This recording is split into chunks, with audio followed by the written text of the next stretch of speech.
ರಾಜ್ಯದಲ್ಲಿ ಎದುರಾಗ್ತಾ ಇದೆ ಜಲಕ್ಷಾಮದ ಭೀತಿ. ತಮಿಳುನಾಡಿಗೆ ಕಾವೇರಿ ನೀರು ಮುಂಗಾರು ಕೈಕೊಟ್ಟು ಕರ್ನಾಟಕದಲ್ಲಿ ನೀರಿಗೆ ರೈತರ ಪರದಾಟ. ರಾಜ್ಯದಲ್ಲಿ ಅಂದುಕೊಂಡಂತೆ ಮಳೆಯಾಗಿಲ್ಲ. ಮುಂಗಾರು ಕೈಕೊಟ್ಟು ಕರ್ನಾಟಕದಲ್ಲಿ ನೀರಿಗೆ ರೈತರ ಪರದಾಟ, ಹಾಹಾಕಾರಗಳು ಶುರುವಾಗಿದೆ. ಕದ್ದು ಮುಚ್ಚಿ ತಮಿಳುನಾಡಿಗೆ ಕಾವೇರಿ ನೀರು ಬಿಟ್ಟ ಸರ್ಕಾರ.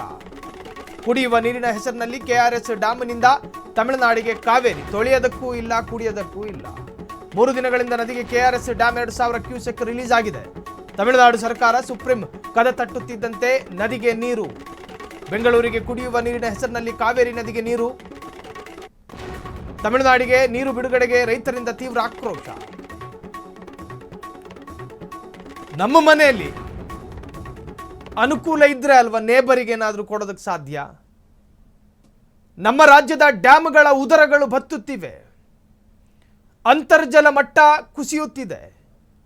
ಆಕಾಶಕ್ಕೆ ಕಣ್ಣಾಯಿಸಿ ನೋಡಿದ್ರು ಗುಡುಗು ಬರ್ತಾ ಇದೆ, ಸಿಡ್ಲು ಬರ್ತಾ ಇದೆ, ಒಂದು ಹನಿ ನೀರು ಬೀಳ್ತಾ ಇಲ್ಲ. ನಾಳೆ ಬರುತ್ತೇನೋ ನಾಡಿದ್ದು ಬರುತ್ತೇನೋ ಕಾಯ್ಕೊಂಡು ಕೂರ್ತವ್ರೆ ನಮ್ಮ ರೈತರು. ನೀರಿಲ್ಲ, ಮಳೆ ಇಲ್ಲ. ಆರಂಭದ ಮುಂಗಾರಲ್ಲೇ ಕೈ ಕೊಟ್ಟಿದ್ದು ಮುಂಗಾರು. ಸೊ ಈ ತರಹದ್ದೊಂದು ಸಂದರ್ಭದಲ್ಲೂ ಕೂಡ ಕಾವೇರಿ ಪ್ರಾಧಿಕಾರದ ಸಮಿತಿಯ ಘಟಾನುಘಟಿಗಳು ಇತ್ತೀಚೆಗೆ ಒಂದು ಮೀಟಿಂಗ್ ಮಾಡಿದ್ರು, ಸಭೆ ಮಾಡಿದ್ರು. ಹಿಂಗಾಗುತ್ತೆ, ಮುಂಜಾಗ್ರತಾ ಕ್ರಮವಾಗಿ ನಾವು ಅಲರ್ಟ್ ಇರಬೇಕು ಅನ್ನೋ ಅರ್ಥದಲ್ಲಿ ಚರ್ಚೆಗಳಾಯಿತು. ಈಗ ಸದ್ದಿಲ್ಲದೆ ನಿಶ್ಶಬ್ದವಾಗಿ ಕರ್ನಾಟಕ ಸರ್ಕಾರ ತಮಿಳುನಾಡಿಗೆ ನೀರು ಕೊಡ್ತಾ ಇದೆ ಅನ್ನೋದು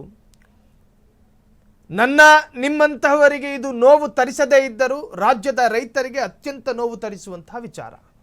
ಈ ಬಗ್ಗೆ ಮಾತನಾಡಿದ್ದಾರೆ ಹೋರಾಟಗಾರರಾಗಿರ್ತಕ್ಕಂತಹ ಬಾಬು. ಕೇಳಿಸ್ಕೊಳ್ಳಿ.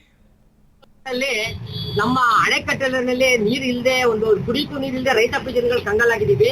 ಮತ್ತೆ ಏನಪ್ಪಾ ಅಂದ್ರೆ ಸರ್ಕಾರದವರು ಒಂದು ರಾತ್ರಿ ನೀರು ತಮಿಳುನಾಡಿಗೆ ಹಾಕುವಂತ ಒಂದು ಅನುಮಾನಗಳು ನಮ್ಮಲ್ಲಿ ಸೃಷ್ಟಿಯಾಗಿದೆ. ಮುಂದಿನ ದಿನಗಳಲ್ಲಿ ನೀವೇನಾದ್ರು ತಮಿಳುನಾಡು ನೀರು ಬಿಡುವಂತದ್ದು ಸಾಬೀತಾದ್ರೆ ಒಂದು ಕರ್ನಾಟಕ ಕನ್ನಡ ಚಳವಳಿ ಏನು ಕನ್ನಡ ಸಂಘಟನೆಗಳಿದೆ ಎಲ್ಲರೂ ಸೇರಿ ರೈತಾಪಿ ಜನಗಳು ಸೇರಿ ಒಂದು ಉಗ್ರ ಓಟನ್ನ ಹಮ್ಮಿಕೊಳ್ಬೇಕಾಗುತ್ತೆ. ಮತ್ತೆ ರೈತಾಪಿ ಜನಗಳಿಗೆ ಮತ್ತೆ ಕನ್ನಡ ಸಂಘಟನೆಗೆ ಒಂದು ಚಳವಳಿಗೆ ಒಂದು ಕರೆ ನೀಡಬೇಕಾಗುತ್ತೆ ಅಂತ ಹೇಳಿ ಸರ್ಕಾರಕ್ಕೆ ಎಚ್ಚರಿಕೆ ನೀಡ್ತಾ ಇದ್ದೀವಿ.